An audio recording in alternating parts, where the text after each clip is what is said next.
Bienvenue au culte du 27 septembre. Une journée un peu frais.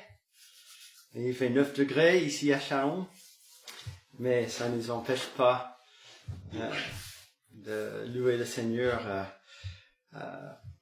tous ensemble. Donc je vous invite à ouvrir vos livres de cantiques pour chanter le numéro 61. 61. Tous joyeux, bénissons le Seigneur.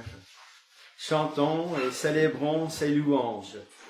Adorons avec foi le Seigneur, le Sauveur. Nous joignons au céleste phalange.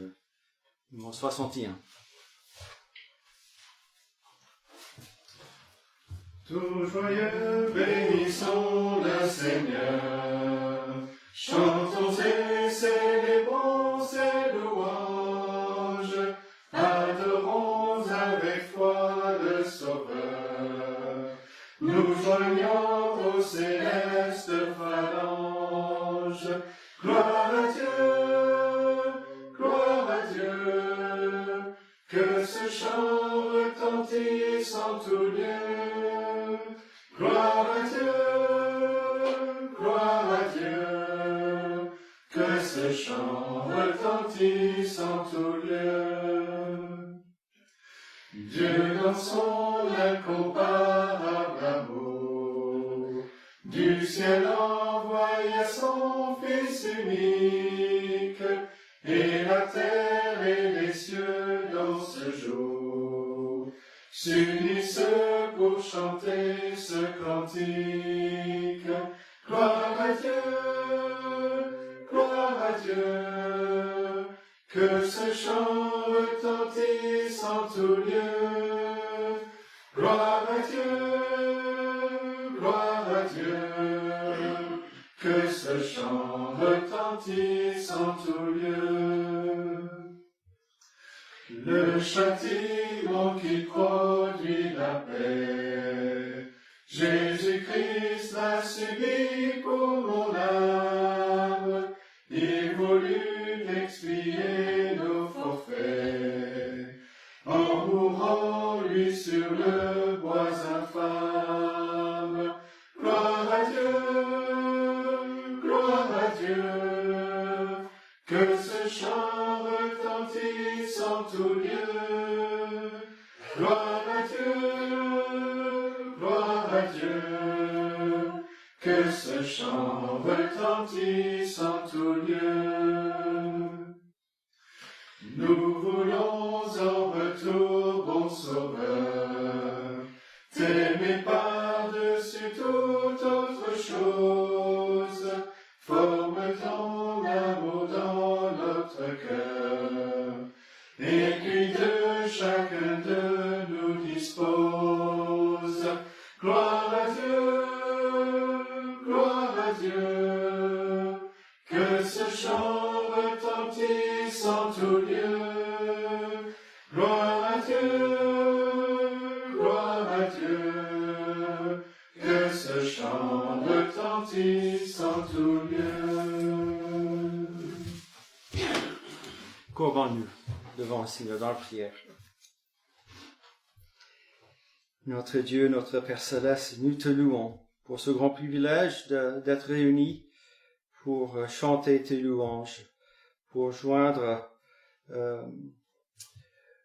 aux anges, aux saints, dans la gloire qui chantent continuellement tes louanges et te rendent gloire.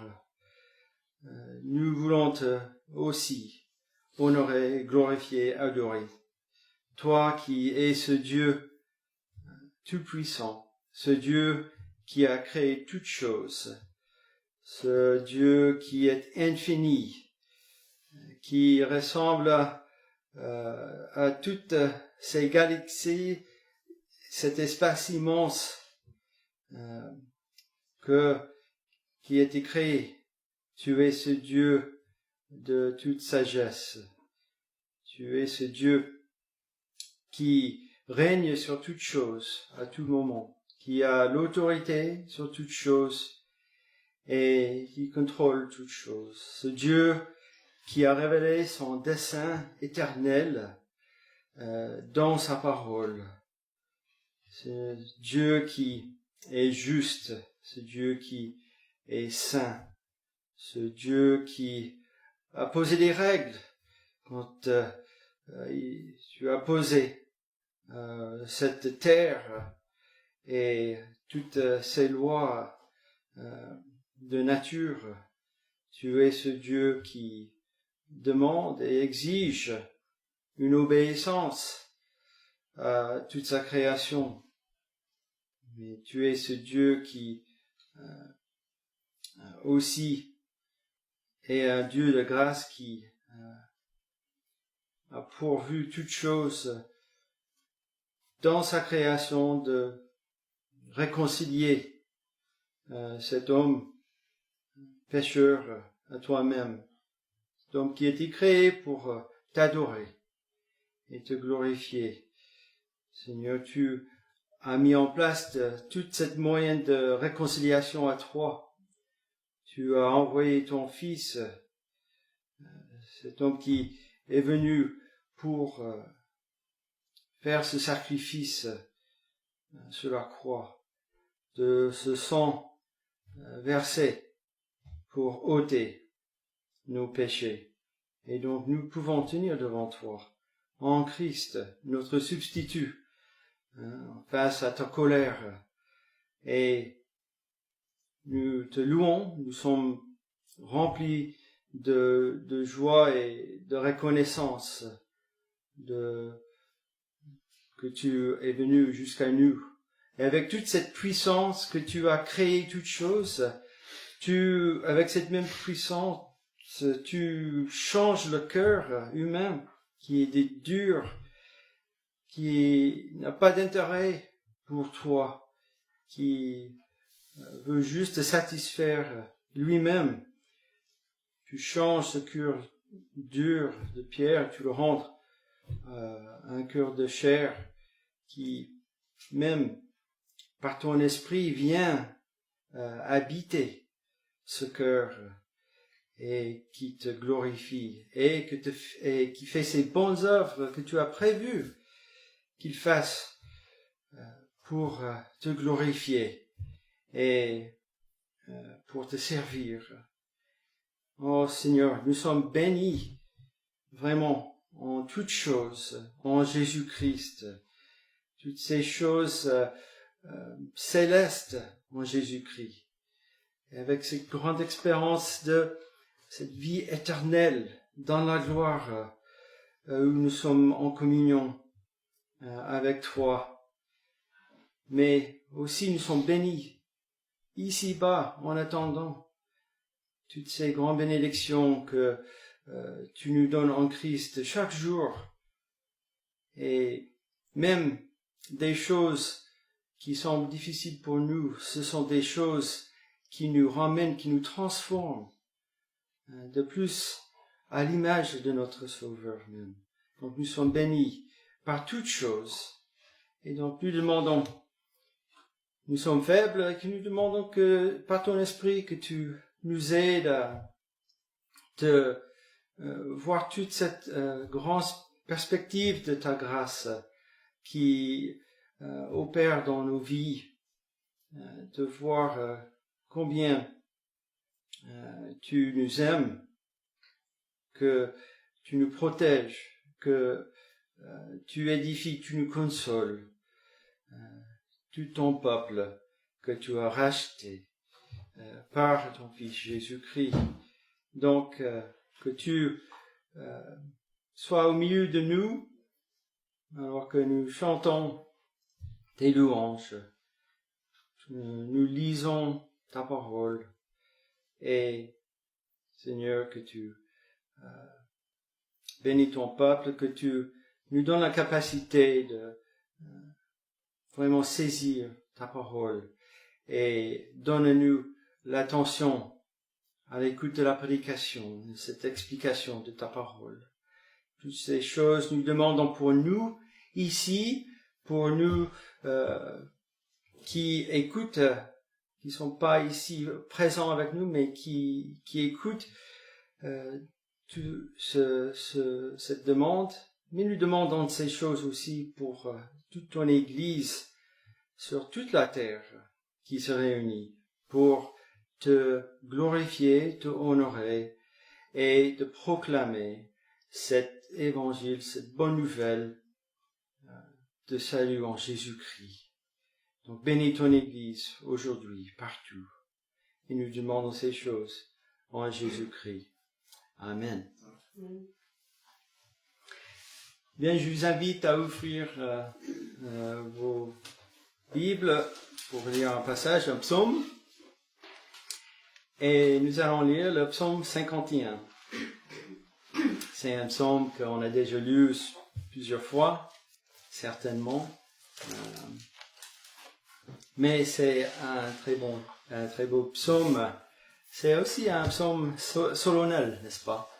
Parce que ici nous avons, par la plume de David, nous avons un psaume qui montre ce qui se passe chez l'enfant de Dieu dans la repentance. Et donc c'est très important à voir ce qui se passe et à voir ces choses. Donc nous voyons bien une confession de faute dans le début de ces versets, dans ce psaume 51. Nous voyons que effectivement Dieu est offensé en premier par la désobéissance de ses commandements. Nous aussi, dans ce psaume, avec une grande poésie hébraïque, peut-être le verset 7 se rappelle de notre nature mauvaise. Et verset 7 qui dit « Voici, je suis né dans l'iniquité et ma mère m'a conçu dans le péché. » C'est quelque chose de très sobre, n'est-ce pas? Mais c'est la réalité, n'est-ce pas? Nous avons vu dans Romains, chapitre 5 récemment, que nous avons hérité cette nature de péché du premier homme. En Romains 5, à partir du verset 12, n'est-ce pas? Et en reconnaissant que nous avons cette mauvais cœur qui ont besoin d'être pardonnés, et que nous ne pouvons pas faire quelque chose pour effacer ce péché. Il faut que ça vienne en dehors de nous, par un substitut, n'est-ce pas? Et même verset 18 met le point sur cela. Il n'y a pas de sacrifice que nous pouvons offrir pour plaire à Dieu. C'est Dieu par sa grâce qui intercède, qui vient pour effacer nos péchés. Donc, tandis que verset 7 est très clair et très sobre, aussi la réalité de verset 9 qui dit « Lave-moi et je serai plus blanc que la neige ». Ça fait une bonne image qui se passe avec nos péchés pardonnés. Nous sommes purs. Et nous avons, après, ce désir de faire connaître à d'autres cette grâce qui nous a pardonné. Et aussi pour l'auteur de ce psaume. Donc, lisons le psaume 51 au chef des chantres, psaume de David. Lorsque Nathan, le prophète, vint à lui après que David fut allé vers Bathsheba. Ô Dieu, aie pitié de moi dans ta bonté.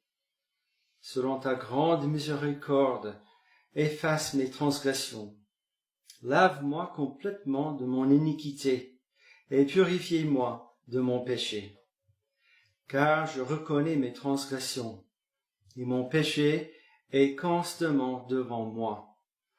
J'ai péché contre toi seul et j'ai fait ce qui est mal à tes yeux, en sorte que tu seras juste dans ta sentence. sans reproche dans ton jugement. Voici, je suis né dans l'iniquité, et ma mère m'a conçu dans le péché. Mais tu veux que la vérité soit au fond du cœur. Fais donc pénétrer la sagesse au-dedans de moi. Purifiez-moi avec l'hysope, et je serai pur. Lave-moi, et je serai plus blanc que la neige. Annonce-moi l'allégresse et la joie, et les os que tu as brisés se réjouiront. Détourne ton regard de mes péchés, efface toutes mes iniquités. Ô Dieu, crée en moi un cœur pur, renouvelle en moi un esprit bien disposé. Ne me rejette pas loin de ta face, ne me retire pas ton Esprit Saint. Rends-moi la joie de ton salut, et qu'un esprit de bonne volonté me soutienne. J'enseignerai tes voies à ceux qui les transgressent, et les pécheurs reviendront à toi. Ô Dieu, Dieu de mon salut, délivre-moi de son verset, et ma langue célébrera ta miséricorde. Seigneur, ouvre mes lèvres, et ma bouche publiera ta louange. Si tu avais voulu des sacrifices, je t'en aurais offert, mais tu ne prends point plaisir aux holocaustes. Les sacrifices qui sont agréables à Dieu, c'est un esprit brisé. Ô Dieu, tu ne dédaignes pas un cœur brisé et contrit. Répands par ta grâce tes bienfaits sur Sion. Bâtis les murs de Jérusalem. Alors tu agréeras des sacrifices de justice, des holocaustes et des victimes tout entières. Alors on offrira des taureaux sur ton autel. Et je vous invite à chanter maintenant le numéro 268.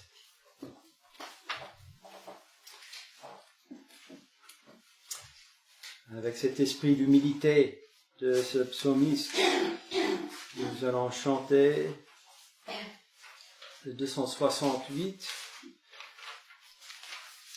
Seigneur, tu donnes ta grâce au cœur qui regarde à toi quand je contemple ta face. Dans ton amour, viens en moi, dans ton amour, viens en moi. 268. Seigneur, tu donnes ta grâce au cœur qui regarde à toi. Quand je contemple ta face, dans ton amour, viens en moi. Viens en moi, viens en moi. Dans ton amour, viens en moi. Père tendre et secourable, je fus rebelle à ta loi.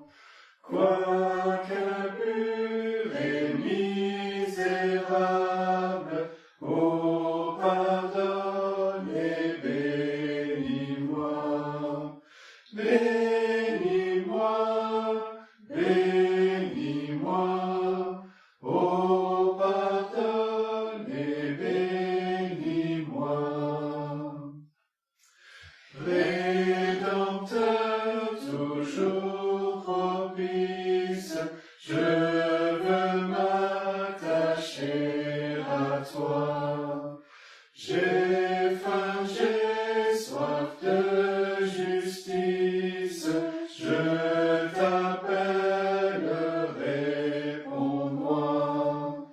Réponds-moi, réponds-moi, je t'appelle, réponds-moi. Saint-Esprit, souffle de vie, viens dans mon cœur par la foi. Dans le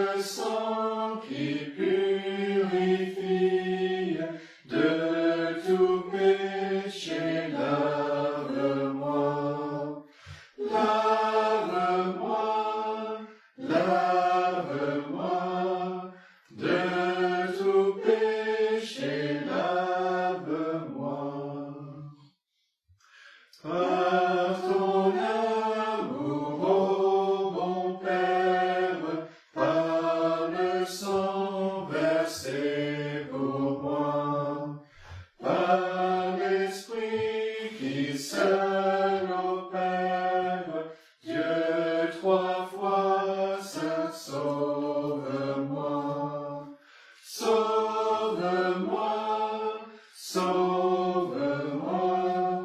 Dieu trois fois saint, sauve-moi.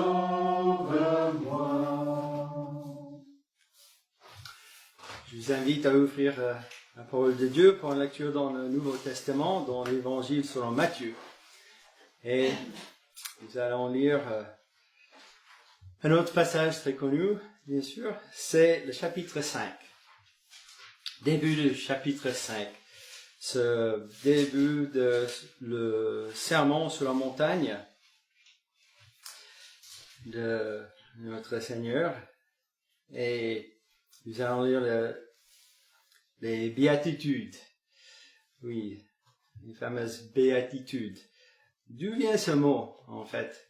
C'est le mot latin pour les mots de chaque verset qui commence dans notre traduction « heureux ». Donc, béni dans d'autres traductions, notamment en anglais.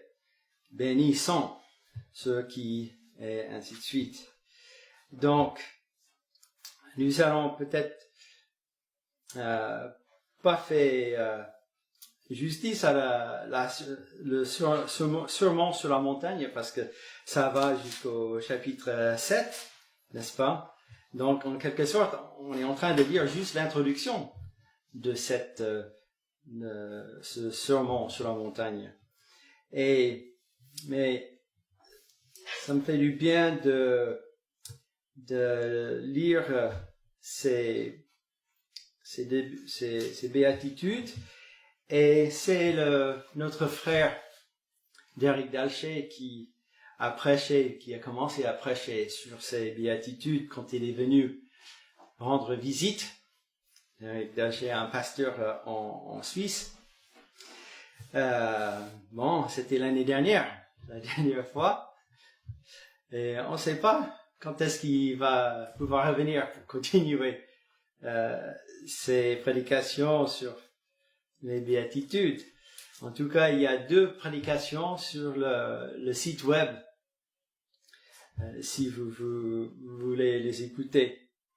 Alors, quelques points à rappeler, qui m'a beaucoup aidé aussi dans la prédication de Derek, là. Quelques points de rappeler sur ces béatitudes, c'est que par ces points, ces versets, nous ne sommes pas en face d'une description de chrétien exceptionnel. C'est pas une liste de choses à faire et d'atteindre des degrés d'un chrétien exceptionnel. Non, c'est le cas de tout chrétien, toutes ces choses. Et en fait, c'est pas une question d'essayer de faire ces choses, ces caractéristiques, ces attitudes, mais c'est une question que en Christ nous le sommes. C'est une question d'être dans cette vie transformée en Christ. Donc la Bible ne fait pas de distinction entre un moyen chrétien et un chrétien exceptionnel, n'est-ce pas? Une autre chose, se rappeler que tous ces points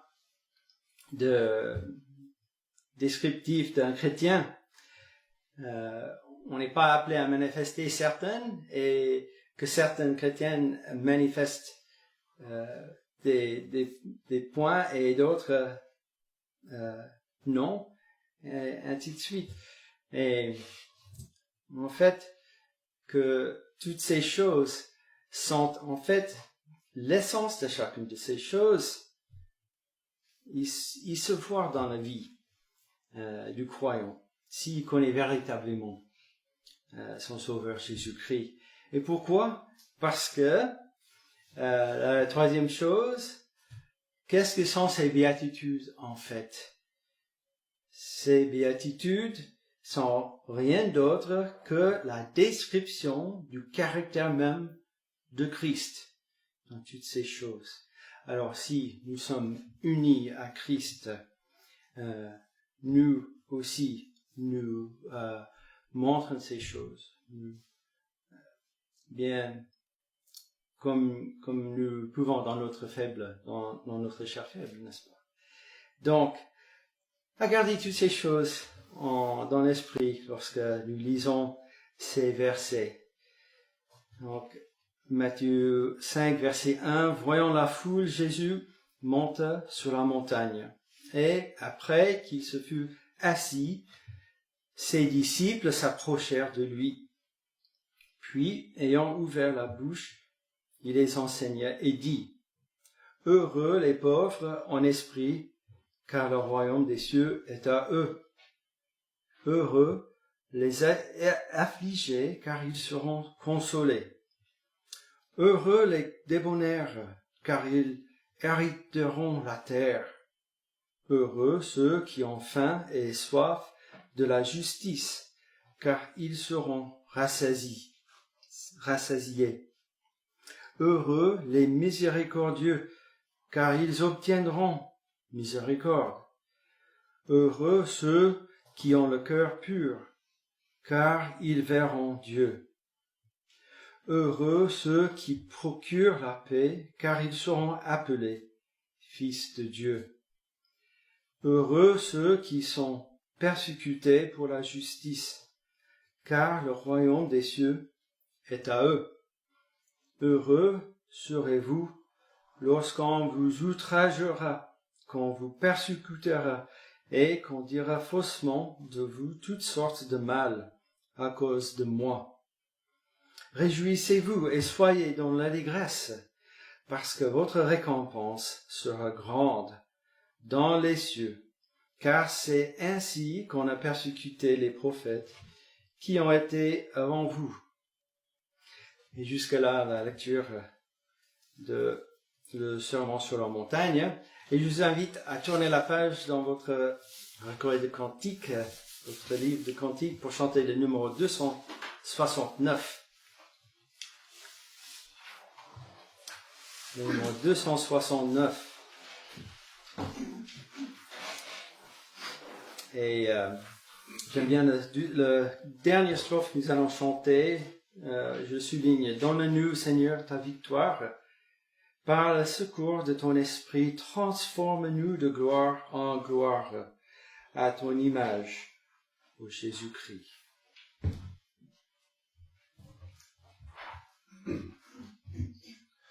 Nous nous courbons au notre Père, devant ta sainte majesté. Prends en pitié notre misère, efface notre indignité.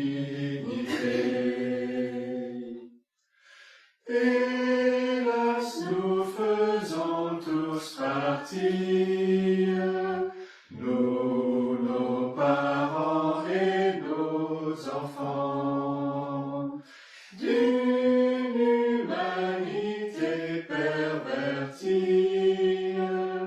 dès le commencement des temps.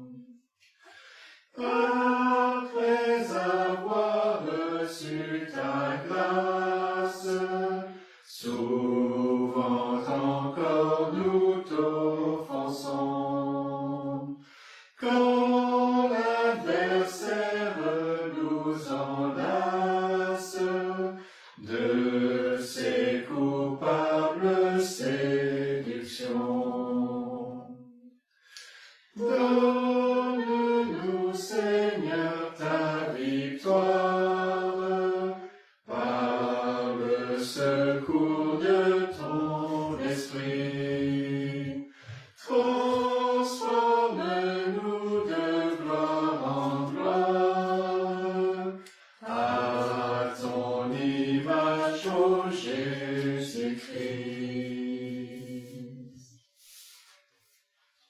Bien, nous allons chanter un autre cantique avant le message de Romains. Donc, Je vous invite à chanter le numéro 215. 215, cette prière. Toi qui disposes de toutes choses et nous les donnes chaque jour, reçois, ô Père, notre prière de reconnaissance et d'amour. Donc aussi, que dispose nos cœurs à la prédication.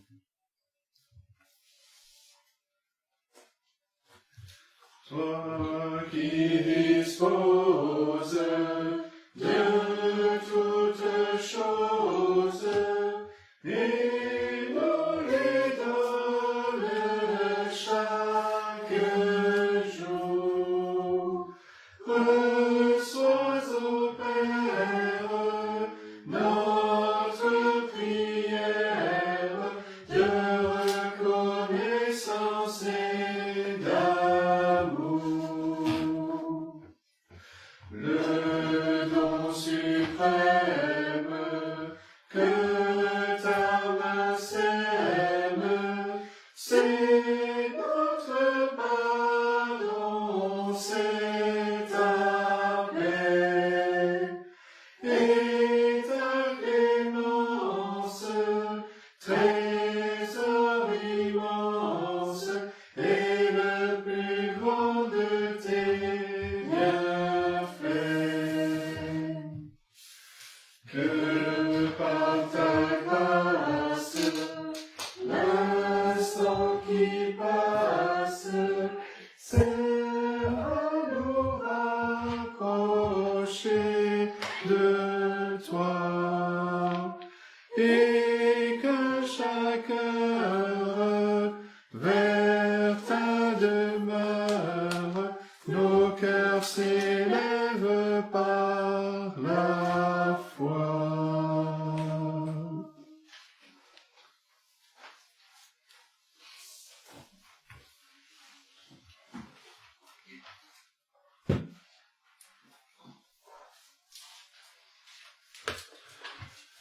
Bien, je vous invite à ouvrir la parole de Dieu dans la lettre de Paul aux Romains, chapitre 13. Romains, chapitre 13, et nous allons lire les 7 premiers versets.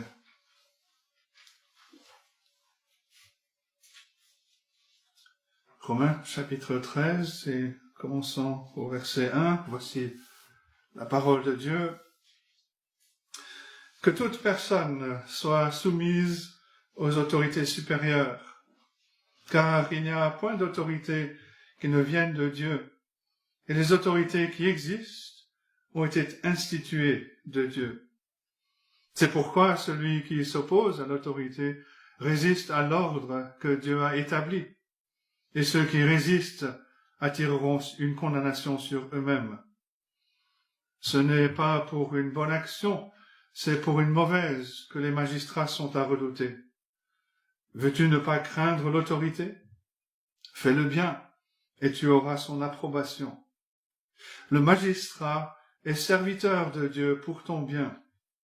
Mais si tu fais le mal, crains, car ce n'est pas en vain qu'il porte l'épée, étant serviteur de Dieu, pour exercer la vengeance et punir celui qui fait le mal. Il est donc nécessaire d'être soumis non seulement par crainte de la punition, mais encore par motif de conscience. C'est aussi pour cela que vous payez les impôts, car les magistrats sont des ministres de Dieu entièrement appliqués à cette fonction. Rendez à tous ce qui leur est dû, l'impôt à qui vous devez l'impôt, le tribut à qui vous devez le tribut, la crainte à qui vous devez la crainte, l'honneur à qui vous devez l'honneur. Et jusque-là, la parole de Dieu.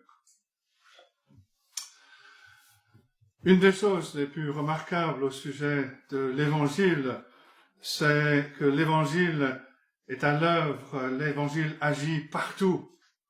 Il n'y a aucune nation sur terre où l'Évangile n'est pas à l'œuvre, où l'Évangile n'est pas en pleine action. Il n'y a aucune circonstance dans laquelle on pourrait se trouver où l'Évangile n'agit pas. Et une des joies d'être chrétien, c'est de faire partie de cette famille mondiale, cette famille internationale, et de rencontrer des frères et des sœurs qui viennent d'autres parties du monde, et d'apprendre de leur part comment l'Évangile agit dans leur vie, dans des circonstances qui très souvent sont très différentes des nôtres. L'Évangile agit, que l'on soit pauvre ou que l'on soit riche.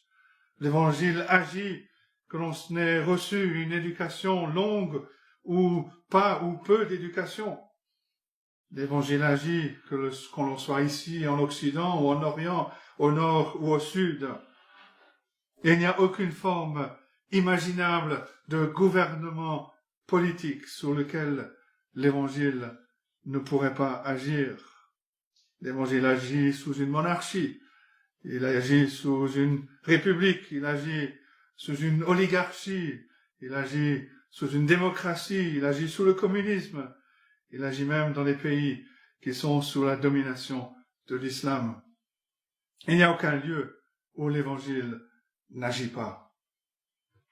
Et Paul, dans cette partie de cette lettre aux Romains qui commence au chapitre 12, qui va nous mener donc jusqu'à la fin de cette lettre, nous amène à considérer différentes manières dont l'Évangile agit dans nos vies, et cela où que nous soyons sur terre. Et en arrivant à ce stade de cette lettre, on réalise encore une fois ce que Paul veut dire quand il a écrit au début de sa lettre, que l'Évangile est la puissance de Dieu pour le salut de quiconque croit. De quiconque croit. Il n'est pas nécessaire de vivre dans une démocratie pour être un chrétien rayonnant. Il n'y a rien dans ce monde qui pourrait retenir une vie qui est transformée par l'Évangile. Et alors que Paul explore cette question, comment l'Évangile agit dans nos vies, il vient à aborder cette question donc de la relation du croyant avec l'État, avec les autorités, avec le gouvernement. Au chapitre 12, dans les premiers versets, Paul nous a exhortés à nous offrir entièrement à Dieu en sacrifice vivant.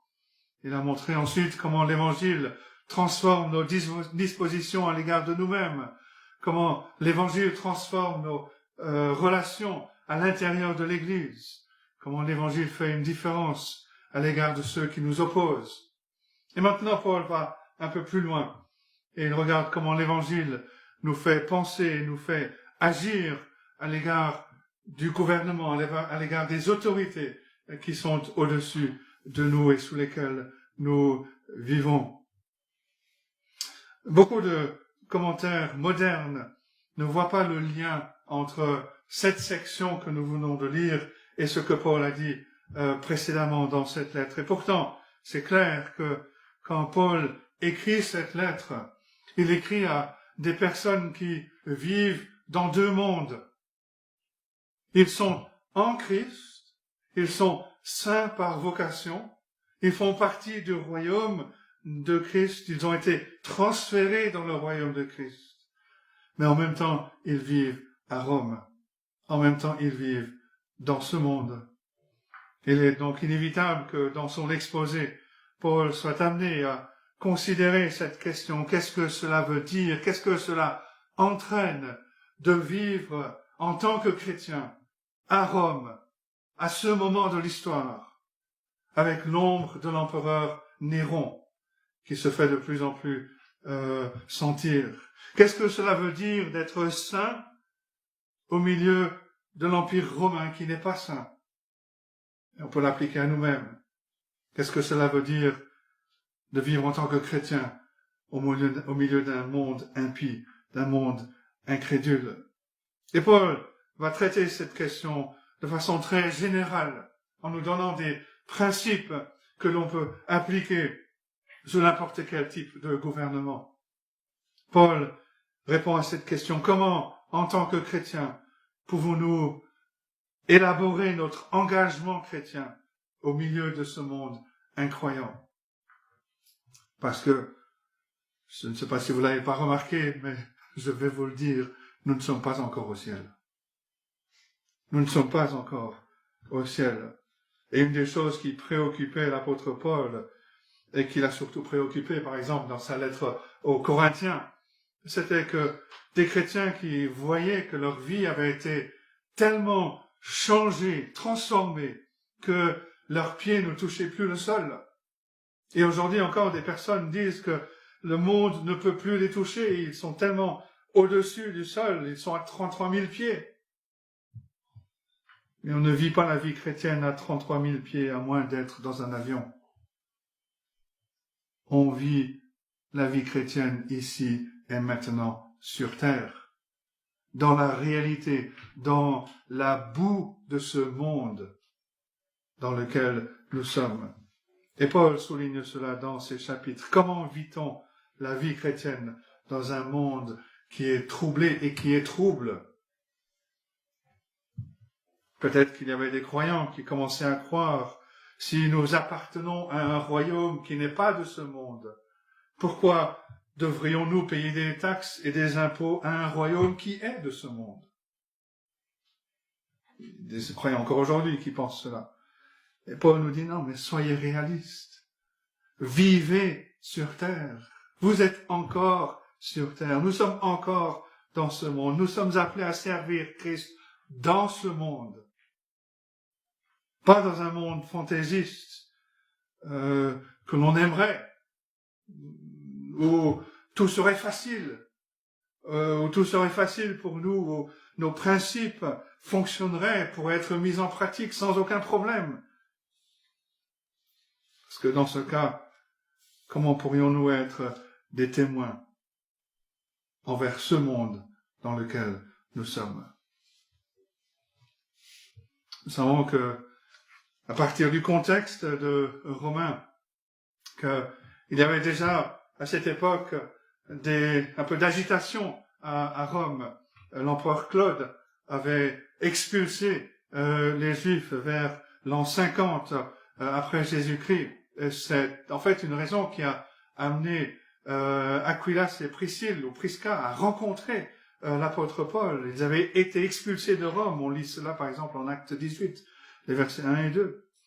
La raison pour laquelle les Juifs étaient expulsés de Rome, et rappelez-vous que à l'époque on considérait les chrétiens comme une secte juive, mais la raison pour laquelle ils étaient expulsés de Rome, c'était au sujet, nous dit l'histoire, d'un certain Chrestus. Et beaucoup de commentateurs, beaucoup d'experts disent que c'est une allusion, bien sûr, au Seigneur Jésus-Christ.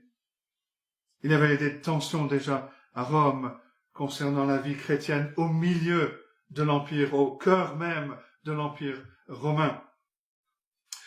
Mais on sait aussi qu'il n'y a rien de nouveau sous le soleil. Et l'histoire nous apprend que le gouvernement, au 1er siècle, le gouvernement romain, était sur le point de créer de nouvelles lois concernant des taxes, concernant des impôts. En particulier une taxation indirecte, un peu comme la TVA d'aujourd'hui. Et on apprend de l'histoire que en l'an 58, peu de temps après que Paul ait écrit cette lettre aux Romains, il y a eu une révolte intense au sujet de cette nouvelle taxation. Je dis, il n'y a rien de nouveau sous le ciel, parce qu'on connaît ce genre de révolte ici en France. Il n'y a pas que les gilets jaunes d'aujourd'hui, mais en recherchant un peu, l'Internet c'est un très bel outil, mais en 1358, il y a eu la Grande Jacquerie, une révolte paysanne contre les hausses d'impôts, qui avait été décidée pour financer la libération du roi Jean II. Il y a eu en 1382 la révolte des Maillotins, en 1542 la crise de la Gabelle, en 1637 la révolte des Croquants, en 1675 les Bonnets Rouges ou la révolte du papier timbré. La Révolution française, a priori, en 1789, a eu comme déclencheur un ras-le-bol fiscal. Il y a eu les Bonnets Rouges 2, en 2013, avec l'écotaxe. Il n'y a rien de nouveau sous le ciel. Et il y avait à Rome des problèmes au sujet des taxes et des impôts. Et Paul veut aider ses croyants à Rome, en particulier parce qu'il vivait au cœur même de l'Empire romain. il veut les aider à comprendre ce que cela veut dire de vivre en tant que chrétien dans un tel contexte. Mais il y a deux choses évidentes sur lesquelles je veux simplement noter. La première chose évidente, c'est que Paul ne nous donne pas ici un traité sur la responsabilité du gouvernement. Paul s'adresse à des croyants et il nous dit comment vivre en tant que chrétien, quel que soit le gouvernement, quelles que soient les autorités. Et la deuxième chose, c'est que Paul ne s'adresse pas au gouvernement. Paul n'écrit pas au gouvernement, Paul écrit à des croyants. Paul mentionne bien sûr ce qu'un gouvernement est appelé à faire, mais il dit à ses croyants qui sont à Rome, voici ce que vous êtes appelés à vivre, voici comment vous êtes appelés à vivre en tant que croyants. Certaines personnes qui habitent dans l'Occident, dans des pays libres, vont lire ce passage et vont soulever des questions, oui, mais qu'est-ce qu'on fait si ceci arrive? Ou qu'est-ce qu'on fait si cela arrive? Mais on aimerait leur poser la question, mais quand est-ce que ceci est arrivé? Ou quand est-ce que cela est arrivé? Dans les pays libres, quand on lit ce passage, beaucoup trop de personnes soulèvent beaucoup trop de questions. Alors que dans les pays qui vivent sous la persécution, les chrétiens lisent ce passage et trouvent des directives pour vivre la vie chrétienne, même sous un gouvernement qui méprise et qui opprime le message de l'Évangile. Paul ne parle pas ici à des théologiens du dimanche qui veulent discuter au sujet de « et si ceci ou cela arrivait ?» Paul parle à des chrétiens qui veulent savoir comment vivre dans ce monde, étant donné que nous appartenons au royaume du Seigneur Jésus-Christ. Laissons donc les experts débattre entre eux, et si cela ou cela arrivait. Et écoutons ce que Paul nous dit, et en faisant cela, nous voyons que Paul souligne essentiellement deux choses dans ces versets. D'abord, il va enseigner les chrétiens au sujet du rôle établi par Dieu des autorités civiles. Et ensuite, il va enseigner comment répondre à ce rôle des autorités civiles, ce rôle établi par Dieu. Donc tout d'abord, le rôle établi par Dieu, le rôle des autorités civiles qui a été établi par Dieu. Et Paul utilise un langage très fort, verset 1, « Que toute personne soit soumise aux autorités supérieures, car il n'y a point d'autorité qui ne vienne de Dieu, et les autorités qui existent ont été instituées de Dieu. » Qu'est-ce qu'il dit? Une des choses qu'il dit, c'est que Dieu, dans sa bonté envers l'humanité, envers la race humaine, nous a donné le gouvernement, nous a donné des autorités. Mais il dit aussi que les autorités qui existent sous l'autorité de Dieu. Alors pourquoi c'est important? Parce que c'est très facile pour nous de nous mettre en danger spirituellement à cause des tensions que l'on pourrait avoir avec nos autorités parce que nous n'acceptons pas la providence de Dieu. Et Paul nous dit, quel que soit le gouvernement sous lequel vous êtes, vous devez vous rappeler que Dieu n'a pas perdu le contrôle. Que Dieu contrôle absolument toutes choses. Il fait concourir toutes choses selon le conseil de sa volonté. Quel que soit le gouvernement qui est en place. Rappelez-vous comment le Seigneur Jésus-Christ l'a dit à Ponce Pilate, l'homme qui était légalement responsable d'éditer l'ordre d'exécution de Jésus. Il dit à Ponce Pilate, tu n'as aucune autorité, si ce n'était que cette autorité vienne d'en haut. Et le Seigneur Jésus ne veut pas seulement dire que son autorité venait de l'empereur romain. C'est ce qui a tranquillisé le Seigneur Jésus-Christ dans cette situation, c'était de savoir que l'autorité de Pilate venait de l'empereur, mais que même dans cette situation, l'autorité de l'empereur venait de bien plus haut, venait de son Père céleste. Et donc nous nous soumettons à la providence de Dieu, en reconnaissant que c'est lui qui nous donne les autorités, quelles qu'elles soient. C'est lui qui nous donne le gouvernement. Une des caractéristiques des chrétiens persécutés, c'est qu'ils se plaignent moins que les chrétiens qui ne sont pas persécutés. Pourquoi? Parce qu'ils s'attendent à être persécutés de la part des autorités. Ils s'attendent à ce que le chrétien soit persécuté par ce monde. Et quand on comprend cela, quand on comprend que le chrétien est amené à être persécuté par ce monde incrédule, on peut voir au-delà des autorités civiles, on peut voir au-delà de l'horizon de ce gouvernement et voir le gouvernement du Dieu Tout-Puissant, voir l'autorité du Dieu Tout-Puissant qui dirige absolument toutes choses, même nos circonstances, même les gouvernements. Et c'est le principe que Paul utilise quand il s'adresse aux esclaves. Il dit aux esclaves de servir leur maître sans se plaindre. Pourquoi? Parce qu'en réalité, ils servent leur maître qui est au ciel. Et ils font toutes choses pour lui. Quand on se plaint de nos petits désagréments que nous causent les autorités, nos autorités, notre gouvernement, c'est qu'on a perdu de vue le gouvernement de Dieu. Nous oublions de poser la question, si Dieu nous a donné ce gouvernement, qu'est-ce qu'il veut nous dire dans cette situation?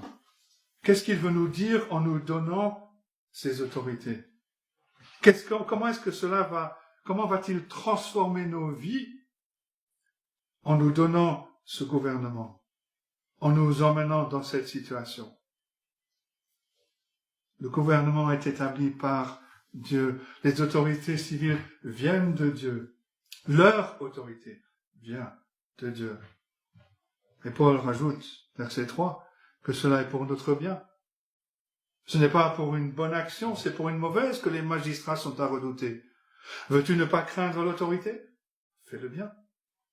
Et tu auras son approbation. Le magistrat est serviteur de Dieu pour ton bien. Mais si tu fais le mal, crains, car ce n'est pas en vain qu'il porte l'épée, étant serviteur de Dieu pour exercer la vengeance et punir celui qui fait le mal. Et encore une fois, Paul utilise un langage qui est très fort. Le terme qu'il utilise pour décrire le magistrat est un terme qui, ailleurs dans le Nouveau Testament, est utilisé dans le contexte du service chrétien, de l'adoration. L'Église a des ministres, des serviteurs établis par Dieu. Les chrétiens ont des ministres serviteurs de Dieu établis dans la société pour gouverner. Le magistrat est serviteur de Dieu. Nous avons besoin de gouvernement. Mais rappelons-nous que ce n'est pas le gouvernement civil qui détermine notre vie. Malheureusement, beaucoup trop de chrétiens font cette erreur. Ils ne voient pas au-delà du gouvernement civil. Ils ne voient pas celui qui a donné les gouvernements civils, à savoir Dieu lui-même. C'est pour ça que beaucoup trop de chrétiens parlent beaucoup plus facilement de politique que de l'évangile. Et qu'est-ce que cela nous dit? Cela nous dit que nous vivons sur un plan horizontal. Nous ne voyons pas au-delà de l'horizon. Nous ne voyons pas le plan vertical. Nous ne voyons pas Dieu qui contrôle toutes choses. Et nous ne reconnaissons pas sa providence, qui nous donne nos autorités. Alors qu'il nous faut apprendre à voir au-delà de l'horizon. Au-delà de l'horizon et poser la question, comment vivre en tant que citoyen dans deux mondes? Oui, je suis citoyen français. Mais si je suis un Christ, je suis aussi citoyen du royaume de Dieu. Nous vivons ici-bas sous un gouvernement civil qui est établi par Dieu. N'oublions pas que les autorités nous sont données par Dieu. Et posons-nous la question, qu'est-ce que Dieu veut m'apprendre? Comment Dieu veut-il me transformer dans cette situation en me donnant ces autorités? Le deuxième point, comment répondre à ce rôle établi par Dieu, ce rôle des autorités civiles. Et Paul nous dit, faites le bien, faites ce qui est bienfaisant. Qu'est-ce que cela veut dire? Il veut dire, donnez-vous pour le bénéfice de la société dans laquelle vous vivez. Beaucoup trop de personnes passent leur temps à se plaindre, surtout ici dans l'Ouest, à se plaindre du gouvernement. Mais elles ne font rien pour apporter un plus à la société. Ce ne sont que des plaintes après plaintes. Et quel que soit le gouvernement, ces personnes ne vont jamais apporter quelque chose pour le bénéfice de la société dans laquelle elles vivent. Et Paul nous rappelle que nous sommes appelés à faire ce qui est bien, à apporter un plus à la société.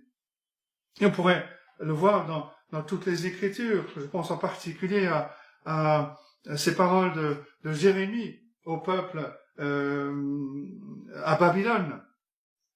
Il les exhorte à servir le roi de Babylone, à vivre, à travailler pour le bien-être de la ville. Jérémie 29, verset 7. Recherchez le bien de la ville où je vous ai mené en captivité. Mais il continue.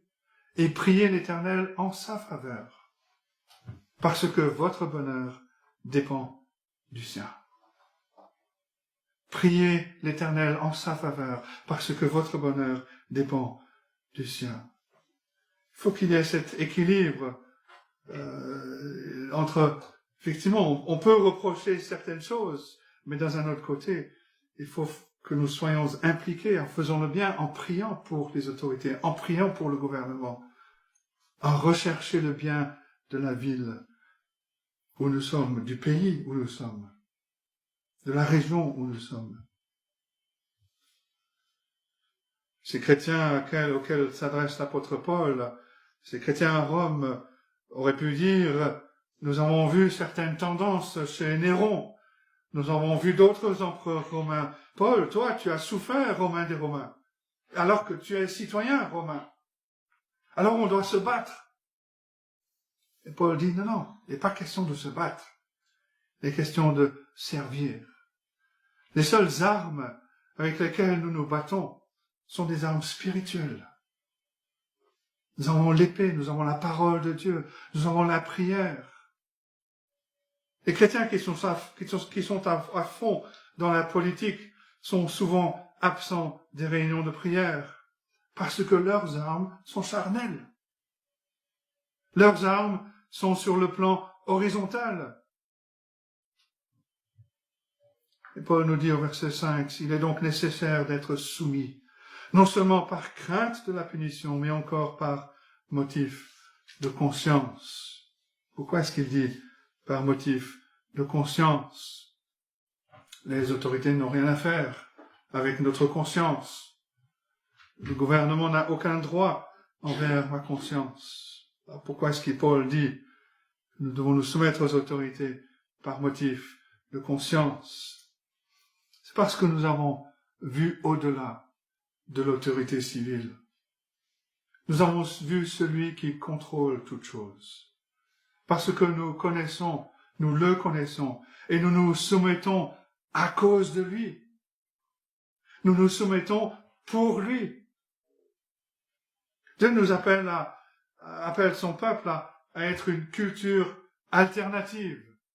Pas seulement une culture antagoniste à la culture du monde et qui vient lui rentrer dedans, mais un autre genre de culture.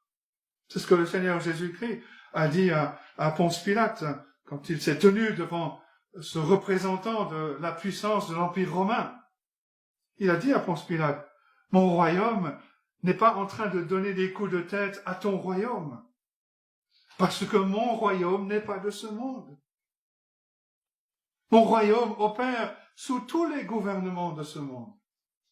Il agit quelles que soient les circonstances. Nous ne sommes pas seulement une culture antagoniste, mais vraiment véritablement une culture alternative, un autre genre de culture. Tout au long de l'histoire, il y a eu des chrétiens qui ont pensé que Paul ici parle seulement dans le cas où le gouvernement est bon. Mais l'argument ne tient pas. Il suffit de voir l'expérience du 1er siècle. Les croyants ont vu les Romains crucifier le Sauveur. On pourrait dire que c'était Ponce Pilate, mais pour le Seigneur Jésus-Christ, Ponce Pilate était le gouvernement romain. Paul lui-même a déjà été maltraité par les Romains. Comme on a dit déjà, l'empereur Claude avait chassé les chrétiens de Rome. Et quand on lit les conclusions des lettres de Paul ou la première lettre de Pierre, on voit un principe, on voit des chrétiens qui sont capables de servir le gouvernement sous lequel ils sont. Ils peuvent faire du bien partout. Paul va citer, Pierre vont citer des noms de personnes qui sont là au cœur de l'Empire romain et qui sont capables de servir le Seigneur Jésus-Christ au cœur de l'Empire romain.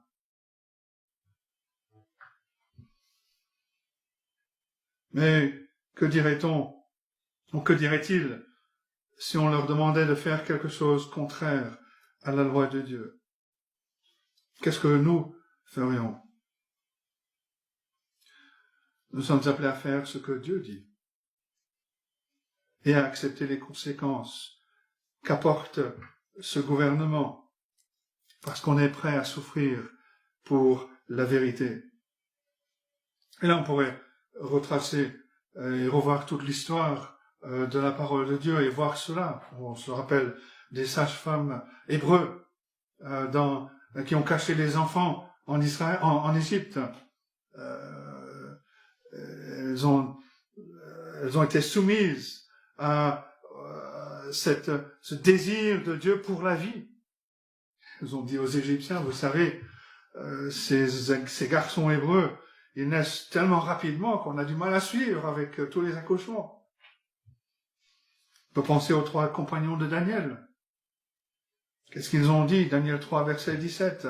Voici notre Dieu que nous servons peut nous délivrer de la fournaise ardente, et il nous délivrera de ta main, ô roi. Sinon, sache, ô roi, que nous ne servirons pas tes dieux, et que nous n'adorerons pas la statue d'or que tu as élevée. Il y a ce désir de servir Dieu et de respecter, de l'honorer. On peut penser aux apôtres. On leur a dit, vous devez cesser de parler de Jésus-Christ. Et ils ont répondu, vous pouvez exercer n'importe quelle forme de gouvernement, mais nous ne cesserons jamais de parler de Christ. Nous préférons obéir aux hommes, obéir à Dieu plutôt qu'aux hommes. Tout ceci est vrai, mais ce n'est pas vraiment notre situation. Personne parmi vous n'a vu venir la police chez vous pour vous exiger d'adorer une idole. Personne ne vous a menacé d'être brûlé sur un bûcher si vous ne renonciez pas à votre foi chrétienne. Notre problème dans cette vie de liberté, cette vie avec un certain luxe, c'est que nous mettons l'accent sur des points secondaires. Nous nous plaignons de nos autorités. Nous nous plaignons de décisions de nos autorités. Mais est-ce que nous recherchons le bien? Est-ce que nous prions pour nos autorités? Est-ce que nous prions que Dieu ait pitié de cette nation, de ce gouvernement, de cette situation de la nation dans laquelle nous sommes? Est-ce que il y a cet équilibre entre, oui, nous pouvons ne pas être d'accord, nous pouvons critiquer, mais de l'autre côté, est-ce que nous prions que Dieu ait pitié de ce gouvernement, de nos autorités? Parce que si on ne le fait pas, s'il n'y a pas cet équilibre, on ressemble au monde, on joue à la politique, alors que nous sommes appelés à avoir une autre attitude, à vouloir le bien, à rechercher le bien, à faire le bien. Et Paul continue, les croyants, les chrétiens payent leurs impôts, ils respectent les magistrats qui sont des ministres de Dieu, des serviteurs de Dieu. Est-ce que nous les respectons? Est-ce que nous le faisons? Encore une fois, est-ce que nous regardons au-delà? Au-delà de nos autorités civiles, au-delà de notre gouvernement, pour voir la providence de Dieu qui nous a donné ce gouvernement. Est-ce que nous voyons le Dieu tout-puissant qui règne, qui contrôle toutes choses, qui dirige toutes choses? Est-ce que nous voyons la main de Dieu?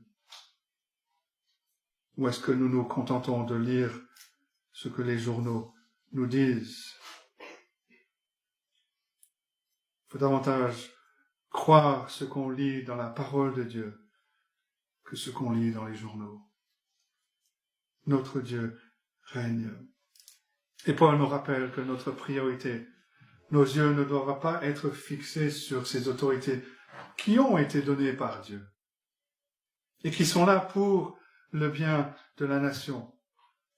Nos regards, notre priorité doit être sur l'autorité de Dieu, sur le gouvernement de Dieu, sur toute chose. Nous obéissons aux autorités parce que nous voulons obéir à notre Dieu qui nous a donné les autorités, le gouvernement. Ne soyons pas de ceux qui se contentent de se plaindre, quel que soit le gouvernement, sans prier au sujet de ce qui se passe dans notre pays.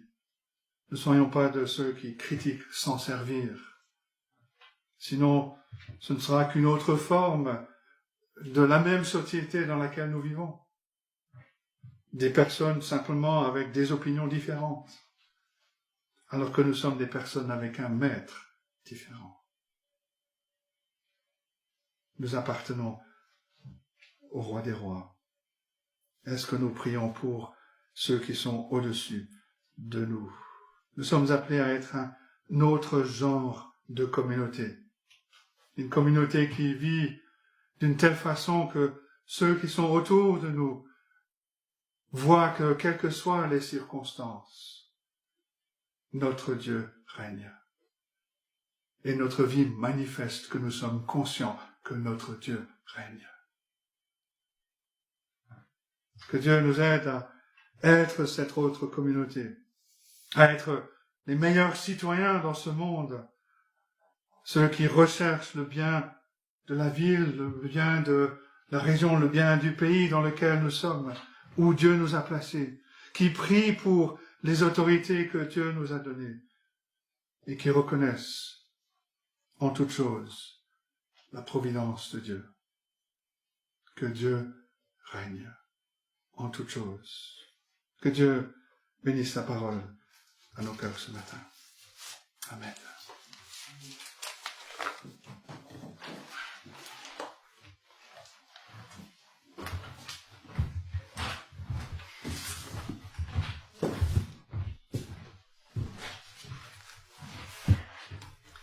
Bien, nous allons chanter maintenant le numéro 85. Le numéro 85. Celui qui nous aime, qui nous a délivrés de nos péchés par son sang et qui a fait de nous un royaume des sacrificateurs pour Dieu, son Père. À lui soit la gloire. 85.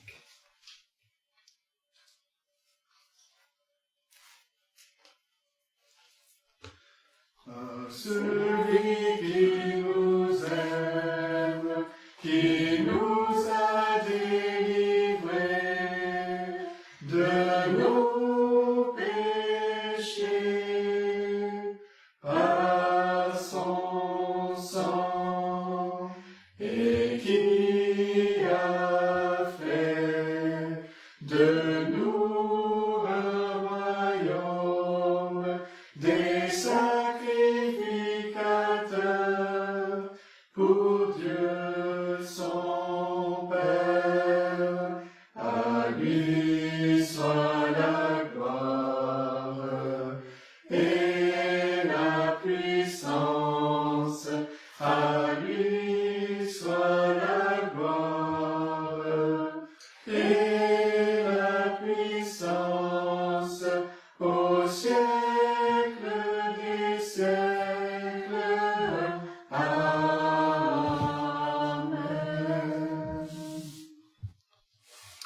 Et puis nous allons chanter le numéro 200.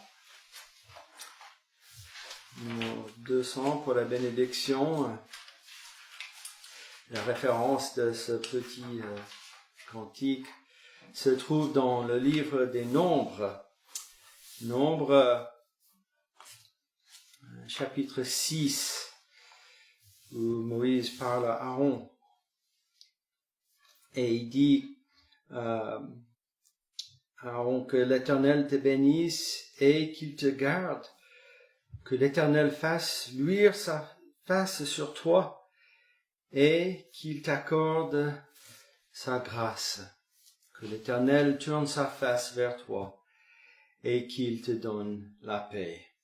Chantons le 200, le mot 200.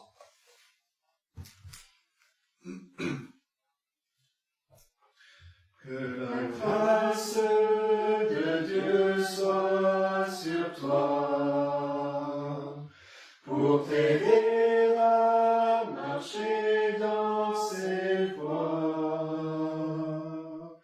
Reçois tout son pardon et sa bénédiction.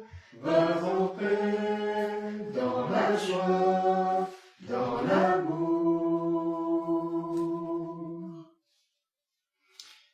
Eh bien, bon dimanche à tout le monde et bon début de semaine.